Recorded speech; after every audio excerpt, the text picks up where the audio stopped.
స్వచ్ఛ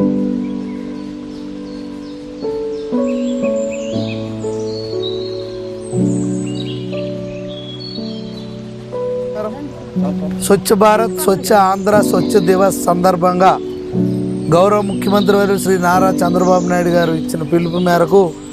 రాష్ట్రంలో ఉన్న అన్ని పబ్లిక్ సెక్టార్కి సంబంధించిన కార్యాలయాలు ఆవరణలో కానీ, పార్కులు కానీ,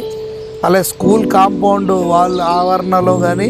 ఎక్కడైనా ఎటువంటి కార్యాలయాలు ఉన్నటువంటి ఆవరణలన్నీ కూడా ప్రతి 3వ శనివారం మనం పరిశుభ్రంగా పరిసరాలను ఉంచే కార్యక్రమంలో భాగంగా ఇవన్నీ క్లీన్ చేసుకోమని ఇచ్చిన పిలుపు మేరకు ఈరోజు శ్రీకాకుళం పట్టణం తెలుగు ముసలయ్య కాలనీ పార్కులో ఈరోజు ఈ కార్యక్రమం చేపట్టడం జరిగింది. ఈ కార్యక్రమానికి పట్టణం నుండి నలుమూల నుండి విచ్చేసినటువంటి డ్వాక్రా మహిళా సంఘ సభ్యులకు, అలాగే ఈ కాలనీ వాసులకు, అలాగే కమిషనర్ గారికి, ఎంహెచ్ఓ గారికి, ఇతర మున్సిపల్ సిబ్బందికి, ఇక్కడ ఈ వార్డు డివిజన్ నాయకులకు అందరికి కూడా పేరు పేరున నా హృదయపూర్వక నమస్కారాలు తెలియజేసుకుంటూ, గత 5 ఇయర్స్గా ఆ వైసీపీ ప్రభుత్వంలో ఎక్కడ ఎటువంటి పార్కుల్లో అభివృద్ధి కానీ, డెవలప్మెంట్ కానీ, కనీసం మెయింటెనెన్స్ కూడా చేసిన పరిస్థితి లేదు. ఎవరైతే ఇక్కడ పార్కులో మాలీలు ఉంటే వాళ్ళను కూడా తీసేసి వాళ్ళకి జీతాలు ఇవ్వని పరిస్థితుల్లో వాళ్ళు కూడా మానేయడం జరిగింది. దానివల్ల ప్రతి పార్కు ఒక అడవి మాదిరిగా తయారయ్యి ఇక్కడ పాములకి,